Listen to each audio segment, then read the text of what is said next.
up, man? Welcome to the BMA podcast. My name is Mesa. You see behind me, we got the Day One flag up. You know, Day One, BMA, it's all in the same. We out here doing the same work. And our work is to share our life experience with the youth so that they don't make the same mistakes as we made. You know, being in the prison the last 24 years has opened my eyes. It's really the misery that those places have, the misery that you feel, and all the other crazy chaos that goes on in there. And for us, and all the Day One guys like Dez, Solo, Mike, Spider, Swerve, and Unk, and the rest of them, is that, you know, you always hear me say that that's not a place that I would want my worst enemy. So for us, we don't want that for our young men and young women that is coming up behind us that, you know, through the course of our time, trying to emulate the stuff that we've done. So our objective is not to glorify the things that we've done, but to really give them the reality. And I got here with me is Shaky, the young homie.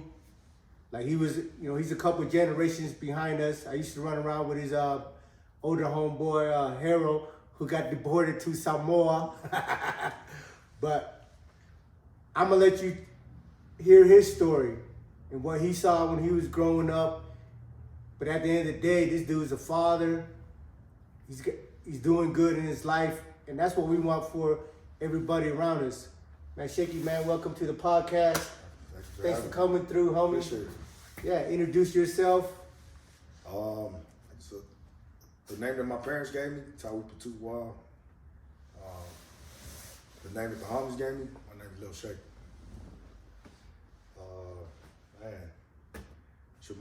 I moved here from the state of Washington a while back. Of course, the culture shock, but mostly for me, I didn't grow up with polys. You know, unless you went to church, it's the only time you seen them. So I came here, and I couldn't tell who was Samoan and Tongan. You know, I never. And then growing up, you know, there was already this little division that was there before me. And hopefully, it's not there after me. But man, I'm just another story from the neighborhood. You know.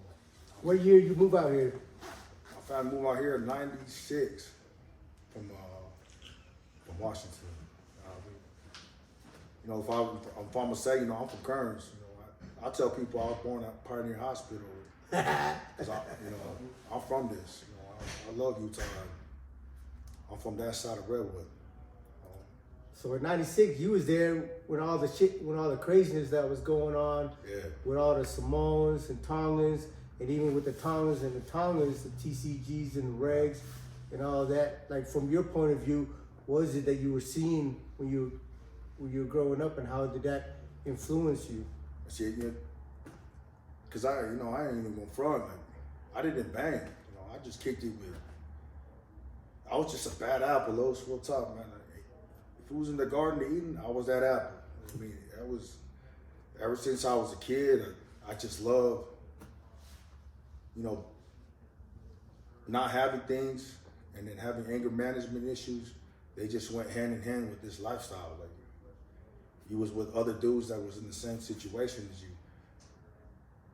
So when I came here and I seen it, man, it was wild. Like the Samoans and Tongans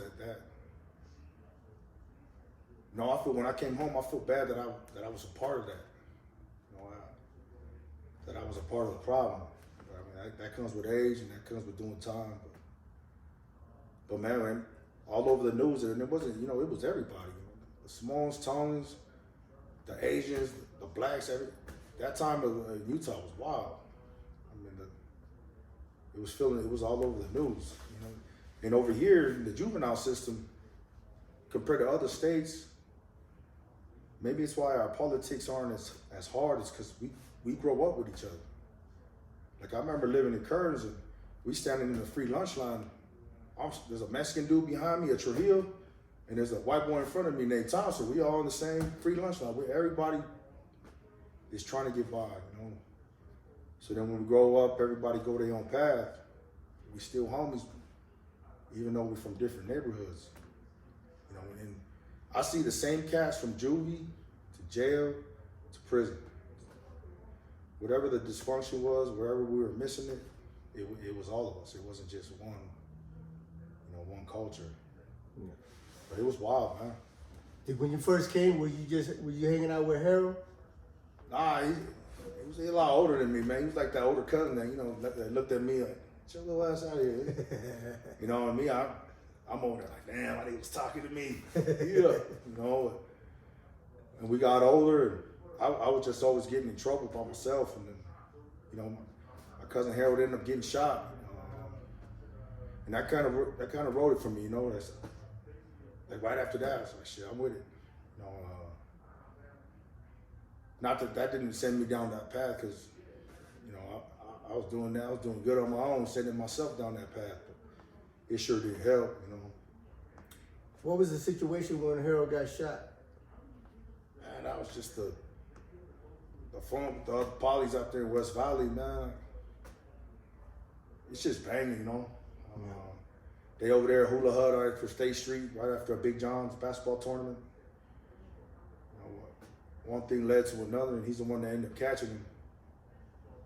And when I talked to my cousin about it, it really it seemed like to him when he talks about it, just another memory. Like it don't even stand out to him. Cause you got so many other chaotic shit that happened in his life. Because he'll talk about it and then he's like, hey man, but shoot, this one time he'll just bounce to the next one. So, Now, shout out to Harold. He's in Samoa. His ass got deported, right? Yeah. But that's the homie that I used to run around with, here and there, everywhere I went.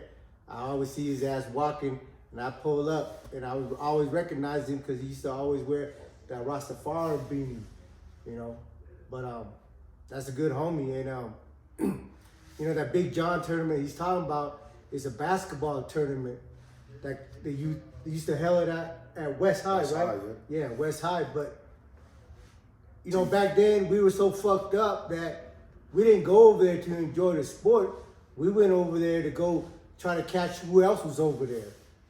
And like he was touching on, back in the 90s, the Samoans and the Tongans had beef. The Samoans and Samoans had beef, and the Tongans and the Tongans had beef. But here today, I wasn't here. I've been gone. I've been gone for a quarter century. But he can speak on, how they came together. Like, I want you to speak on how they came together. You just tell me outside about the funeral situations and all that, and I'll just let you handle that. So when I first fished in, I touched down and the Walters, he was over the whole gang thing. I fished in straight to Max, and he put me in. He's like, "Hey, we're gonna put you with Finale Tukawafu. Is that all right?" And me trying to be Billy Badass, I was like, "Shit, it's whatever." I don't even know who Doe is. We come down the hall, and man, Doe and his bald head come around the corner, big old smile, man. And give you the handshake, the hug. And I'm not even knowing he a Red, really. So we get in the cell, and I'm starting to find out who's who, But man, I'm telling you, the Red homies,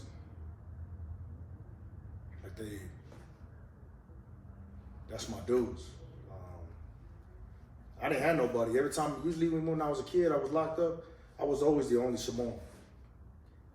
I hit county, I go Supermax, I'm always the only Samoan. And then same thing. We hit the joint, I go straight to Max. I'm the Samoan again. But the Regs, man,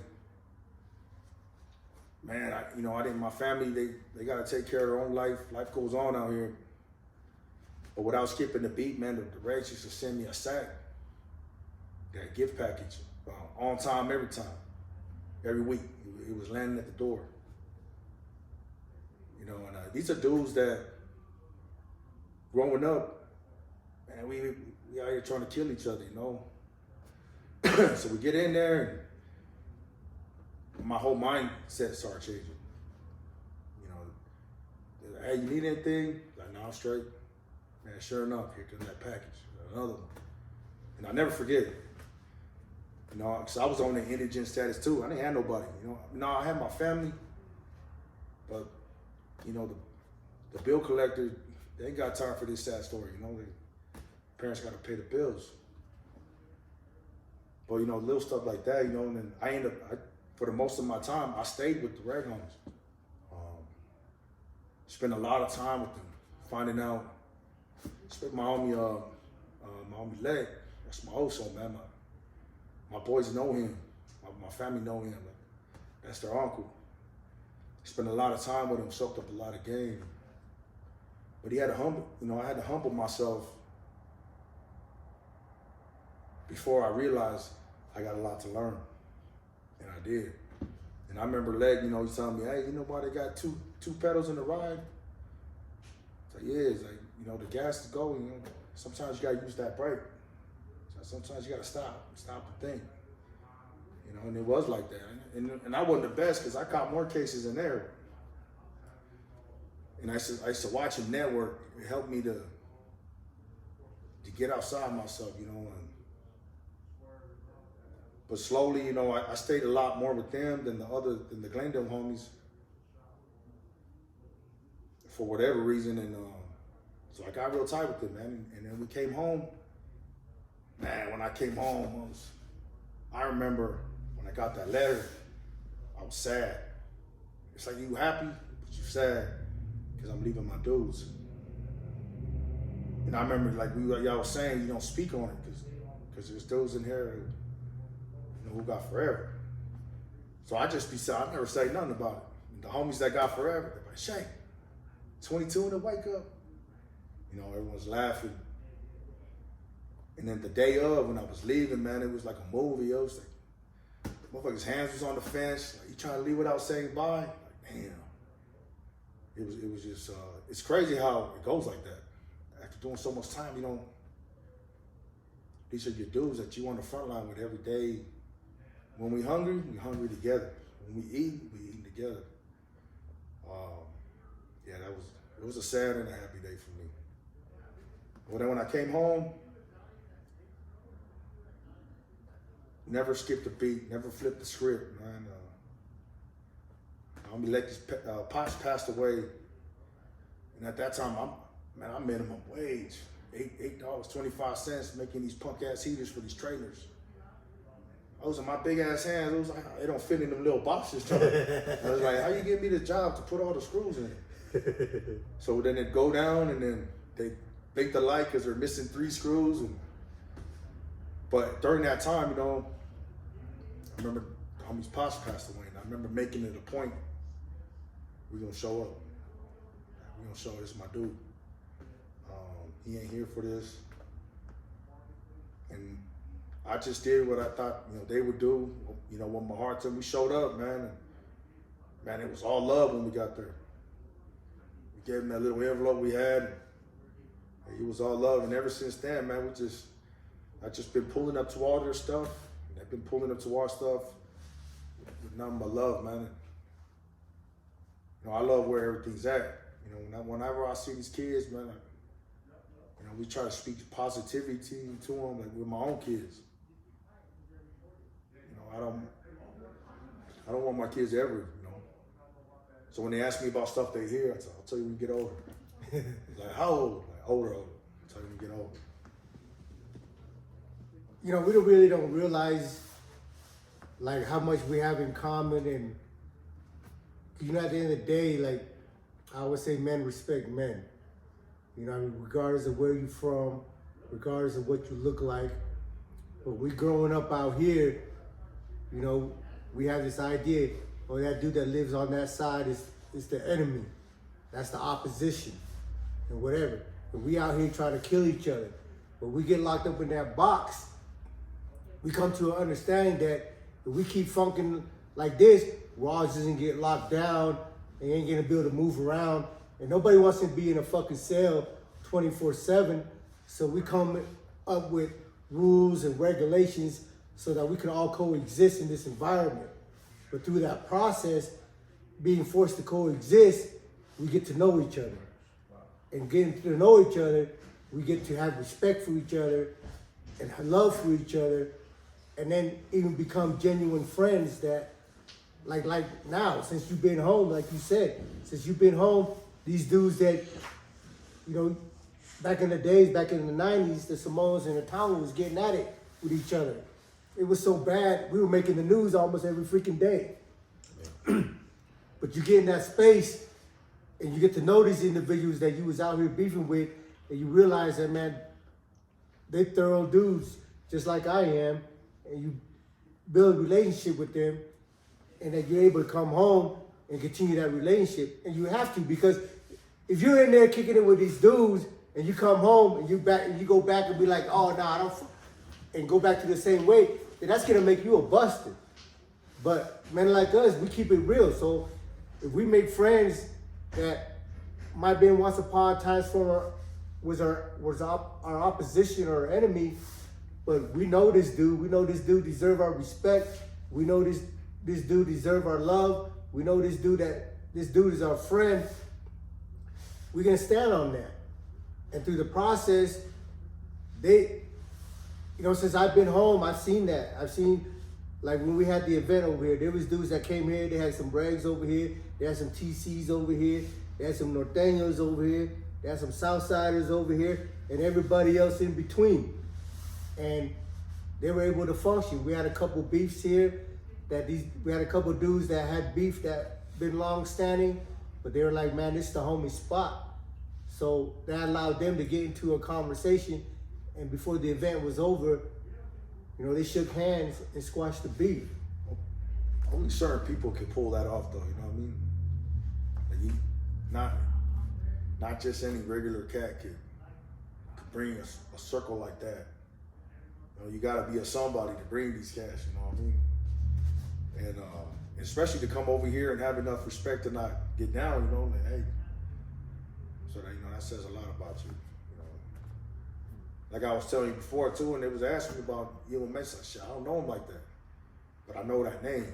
That name is from our streets, from this side of Redwood. Like I know that name. My cousin speaks that name.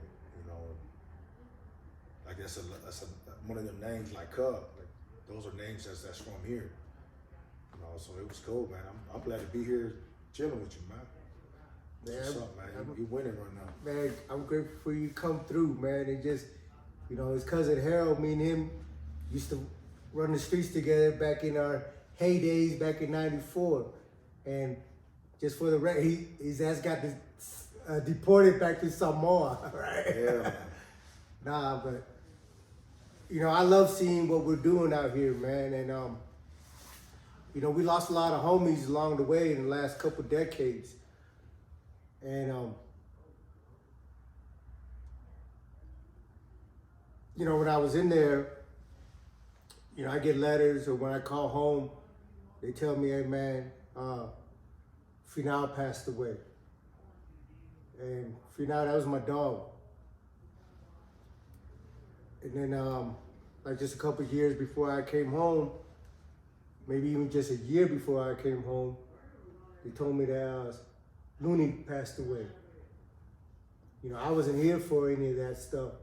So can you take us through like what happened at Final's funeral and then on to Looney's? So Final's funeral was like personal for me, man, because I had spent so much time with him. That's the big bro, call him the general. He just had that about him. All 5'5" of him. Man. Beanie Tongan. Man, it's just the way about him, he held himself like that.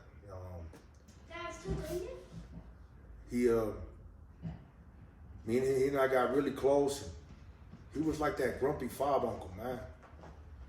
He was like that grumpy fob uncle that was always spitting these games. He was always spitting game with me. And I was always soaking it up. And then when we came home and we was together, man, to be on the streets with them too, it was the same. Never skipped a beat for him either. He was the same dude. Man, but when he passed, we just got done burying his dad, his cousin. I mean, we didn't even tear down the tent for the funeral. I mean, we just used the same everything because it was all back to back to back. So we get over there and family's in there. Me and my homies walk in. We come with our C-Long. We show up and I remember coming in for Final's dad. I spoke for Final's dad. Just telling him how much I love him and how much I love Final and what his family means to me. And then, like a month later, we in that same garage, but now for Final. But this time, Loon spoke. Loon, also saying, Boule, rest in peace, man. Loon spoke for us this time as a neighborhood. And it was all love, man. Like, you could feel it. You know, all the homies, we came with what we had. Give the family this next C-Long. And then when Loon's funeral came, that was a tough one too, man. That's my guy. But man, you want to talk about showing up? Because them Rays, man. I mean, if you Tongan and you from West Valley, without even knowing, man, you affiliated with it. I mean, when the Regs pulled up for Sam's funeral, it was deep. I loved it. You know, I love that Sam's parents could see this, that they were still alive, never want to bury the kid. But I'm glad they got to see how many people love and appreciate their son, because the Reds came deep, man. They came with their envelope. But that's where it's at now, man. You know, and that's why I talk about it. It's sad that when I think back that I was part of the problem. You know, when I remember Cass when he came home, he was like, man, we need to put in little homies. And I remember saying, who's gonna kick it with him? I ain't. Like, don't be that big, homie. If you're gonna put this cat in the hood and you're gonna chill with him. And you know, don't teach him from the car. We're gonna teach him from the street right here. And if you ain't gonna do it, then just leave it alone, which is what we did. No longer part of the problem, man. And when I see him, like even my kids, man, I was talking with Des about this earlier, about hate getting handed down to a kid that don't understand it. Like the funk that we had. It was handed down from the generation before us while we were still little kids hanging out with each other. We didn't even understand what it was. But that hate got handed down and we ran with it. Because what do you know? You know loyalty to the family first. Which is what we're doing right now to my kids. That ain't the message I'm handing down. I make it a point telling my kids how much I love them, and trying to teach them values. No longer part of the problem. And I guess that goes for everybody. Like when me and Des were talking, we was talking about the polys and the blacks. You know, we was never even around each other enough to hate each other. The only time you see him if you see him at the club. But right away you can feel it, because somebody handed, a lot of times, and can't speak for everybody, man. A lot of times that energy was handed down. They took what they was handed and they ran with it. Man, I did the same thing. Like I said, part of the problem.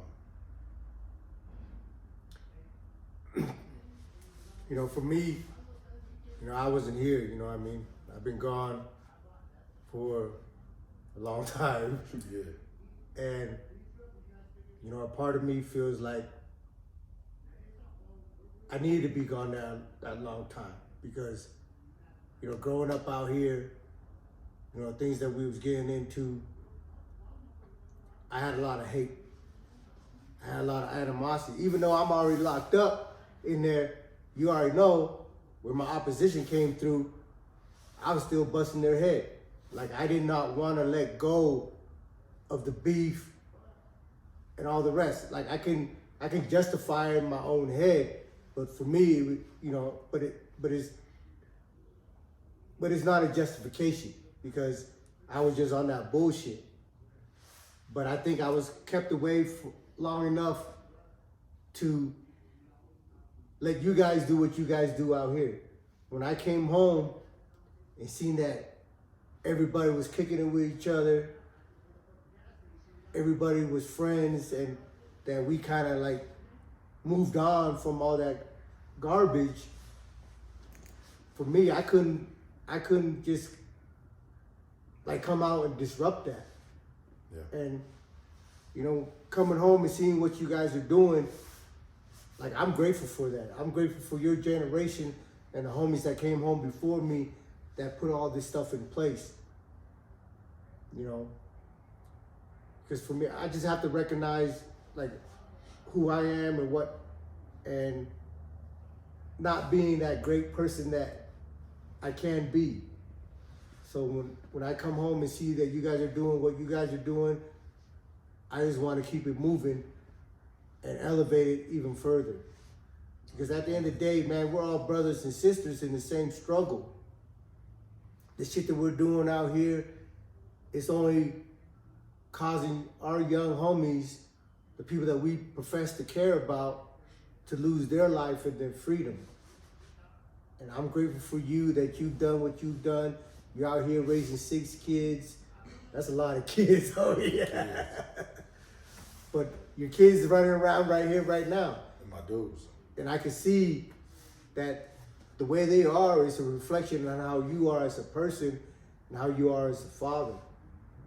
We had a discussion earlier about, our parents didn't really understand the culture, didn't really understand how to be affectionate with us. And you becoming a parent, you subconsciously like instill the things and gave your kids the things that you felt like you were missing growing up. Yeah. Without even knowing it. Yeah. Without even realizing it. Like, man, especially like what we was talking about, man, just saying I love you. Like, we knew that our parents loved us, and we didn't, you just didn't hear it, or you feel like we didn't need it.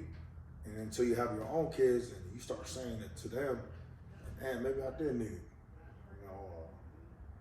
But it's, our parents, they from a whole different world, especially coming from the islands.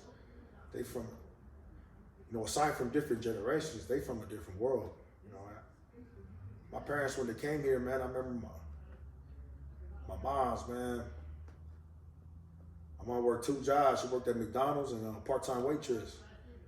So we was some kids at home by ourselves. Pops was in the military for a long time. And, we had what we had and grateful for it. So we get older. And I remember me and my brothers and sisters, we clowning. My mom was right there. Me and my siblings, we clowning. Just talking about growing up poor. And I remember looking at I caught my mom looking. And then it hit me. Our poor was everything she got.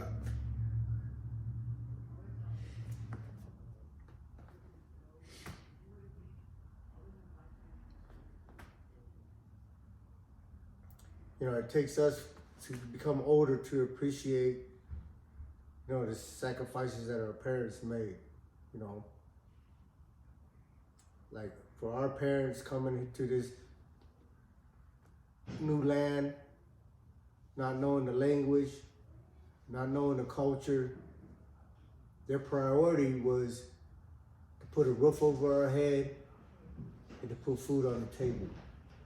But being young, not knowing better, we didn't understand to appreciate that. And we took our ass out to the streets and did what we did. But we can't change any of that. Yeah. The only thing that we can do moving forward is understanding that and being better. You're better. You got great kids. You wanna come sit right here with your daddy? You wanna come sit? Huh?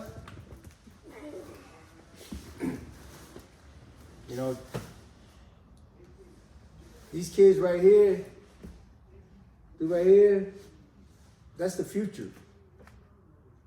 And for every one of us that's been living this life, we have to come to an understanding of realization and be truthful to ourselves. Like, what kind of future do we want for this young man right here? Do we want him to carry on the chaos that we've been doing so that he might one day lose his life or lose his freedom? Or do we want to build something better where he can run around from sun up to sundown and be safe? And to do that, it can't be done with one individual or a group. It takes the whole of the community. And for the most part, from what I see within the Asian community, within the poly community, like these guys that's come home before me, they're doing it. And to them, like to all the homies out there that been out here doing that work that they don't get recognized for, man, we appreciate you. I appreciate you, homie. I appreciate it too. You know what I mean? I appreciate, being able to be here and you providing this space, man. A lot of these, a lot of these conversations I have with my wife, her and I'll be having a Corona. I'll just start blabbing. She just heard me out. It's not a coincidence that the length that I've been home is the length that we've been together. Because when I wanted to come home, I used to tell the homies in there, like, hey, when I get home, I want to go do like 12 years in the feds where I want to get home. And they used to be like, fool. I'm like, nah. I tell them it's easy to be that dude in our own backyard. Let's see where you at with everybody. Yeah. So I came home, I was on a mission. My girl got a hold of me. And thank God, it takes a strong woman to be able to deal with the baggage that we bring and the baggage that we don't even know we had.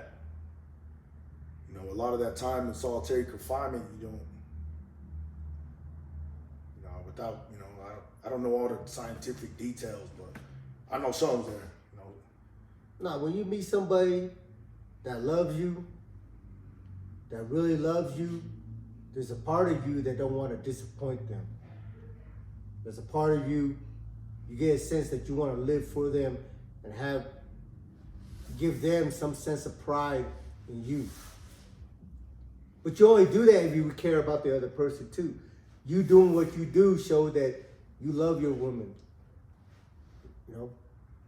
and like a lot of us men, we have a hard time, expressing those gratitude and those feelings, but you do it subconsciously. You do it through your action.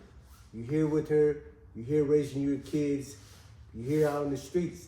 Like, the most important thing is just to be there with them, and yeah, I want to give all the flowers to all the ladies, to all the girls, the women that held us down all these years, because love is important. When you're in there, you might not realize how much you miss it because you've been so long without it, but once you get a taste of it, you understand, like, man, you don't want to be deprived from that, especially just anybody, your family, your girl, your homies, the ones that care about you, that love you. Those things motivate you to be a better person. We can't do the things that we do out here without the support of our community, without the support of our family. And you've heard me mention this before. This is a movement, and it's a movement for unity. For all the ones that get the young ones that haven't had to go through the experience that we had to come to a point in their life where they realize what's important to them. For those youngsters, like, we don't want you to have to go through what the things that we've been through for you to learn that lesson. Take it from the homie Shaky, take it from me and other individuals that come around me. Like, this ain't the life, man. Sitting in that box, solitary confinement, waiting for somebody to shoot you a ramen noodles that tastes like a gourmet food. That shit with bologna sandwiches. Bro, I wanna have a tamale, bro. I've been craving one. Somebody posted one the other day, and I was like, I want a tamale joint. Yeah, I heard you guys talking about like the support system. So my biggest advantage when I came home is that all my homies were winning. Yeah. Like I think the first party I went to, none of the beer was ran. Everything, you know what I mean? We're not sharing one bottle of Erk that was $22.48. Like everyone brought their own bottle. Everyone got jobs but me, you know, and I'm watching this, you know. And my brother's Sam Sneaks, he come home right before me, and he's already on it. He same thing. To have that support system, and they ain't even got to be with me every day. Just let me see it. Yeah. Let me see the possibilities. And with that, oh man, you know, I got a shot. Once you get a shot, you got to go. There's no such thing as a perfect pitch. You just got to keep swinging. And that's what I did, man. And I finally hit the ground running with doing natural gas. But that support system, and of course my wife, to see like the homies winning and going to work every day. Like, what's up, Boost? What you doing? I'm like, damn, I'm just chilling. I go to work tomorrow. Never heard that. Yeah. No, that's important, man. Surrounding yourself with people that care about you, that care about your success, that care about your well-being. You know, I say all the time, man, don't call yourself a big homie if you're leading the homies to the grave in that box. You know, the penitentiary is just a grave with fucking gun towers around it. You know, if you really care about somebody, you're gonna want the best for them. You're gonna be in touch. You're gonna keep them in line. And you know, at the end of the day, people's gonna do what they do. But I really feel that when people feel that they got people around them that care about them, that helps motivate them. That helps them wake up in the morning and move their feet.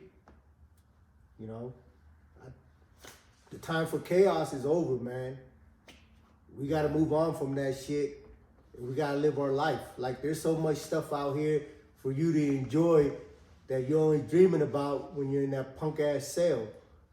And for me, you know, meeting with Day One and the homies from there, the work that they're doing, like, I'm grateful that I got to be a part of it, and I'm grateful that I can play a role to help furthering that. Because at the end of the day, again, man, you can tell who your friends are.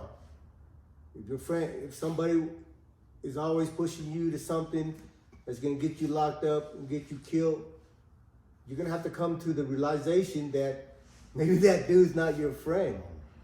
You know, and I've been that dude that wasn't that friend. You know, I always pulled up on my homeboy, but I was always the one that was pushing the line and pushing them further.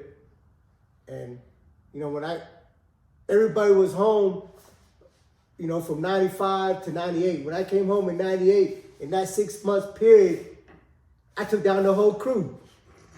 Everybody got indicted. You know, but I thought I was doing the right thing. You know, that we pushing this line, we out here at war, let's go get it. But not understanding that, you know, I have to live with that. A lot of young homies got locked up because they were riding with me. And I can't take that back. But this time I understand that that wasn't love. And what I'm doing now is real love. And I hope the community can support us on our journey. You know what I mean? And I think we're better off for it, man. To come together and just barbecue and have some fun, right? Yeah, man. That's for real, man. You know, and like my story, man, it really is, man. It's just another story from the neighborhood, man. 'Cause you can go run into another cat, same age, and it's the same. Our parents was raised from that same world, but man, he got a better hand in cars than I did, you know. But you know, and I see them now. I love seeing them. I love seeing the homies win, man.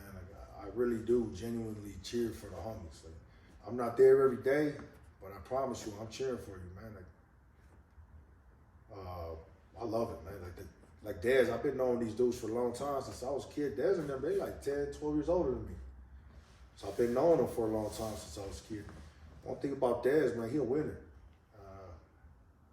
He's a driven individual that whatever he get, even when it comes to our profession of gas, you know.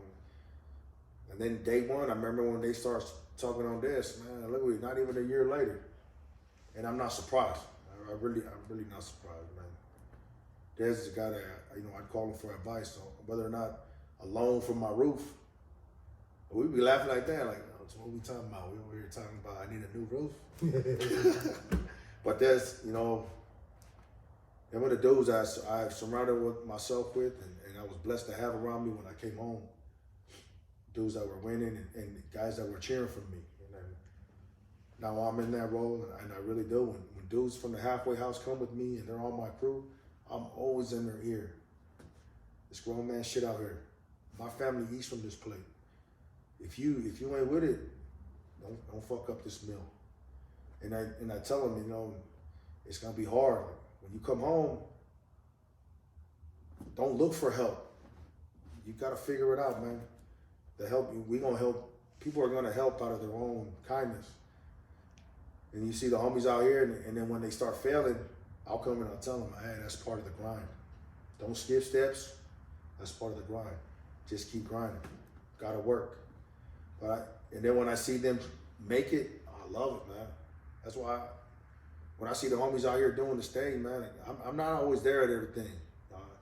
My kids play every sport year round, man. 2 sports at a time, all year round. But I'll be watching, and you guys are winning, man, and I love it. Yeah, to the homies out there, you gotta understand, like, you gotta do the work first, man. When you do the work, if people see you up, getting up every morning and grinding, there's a lot of good people out here. And I'm not talking about, you know, people in the industry, bankers and other. A lot of people out here in your community, people like us, that we see you trying, we see you trying to get it. Man, we love seeing that shit. We're gonna come through for you. Like, if you're having a hard time, man, tap into us, hit me up, hit the day one homies up. That's what we about, man. We trying to raise each other up. And that's the mission, is hoping to provide hoping everybody can live a better life and coexist and be able to go to the fairgrounds without having to shoot each other up, you know? It's crazy. You didn't know who was shooting. Like, damn, I think I seen the essays. You didn't know who was shooting. Like, damn, it's beef. Yeah. So if you guys following us, if you guys love what we're doing, man, we welcome your support. Like I said, man, we ain't got no egos over here. There ain't no haters over here. Like the homie said, we want to see everybody win. Yeah. So let's start winning, man, because we've been losing for a long time. A lot of wasted time. So let's start winning. Shaky, man, I welcome you. Thank you for coming through, homie. Man, thank you. Appreciate you. Man. I appreciate it, man. It's the BMA podcast. See you guys next time.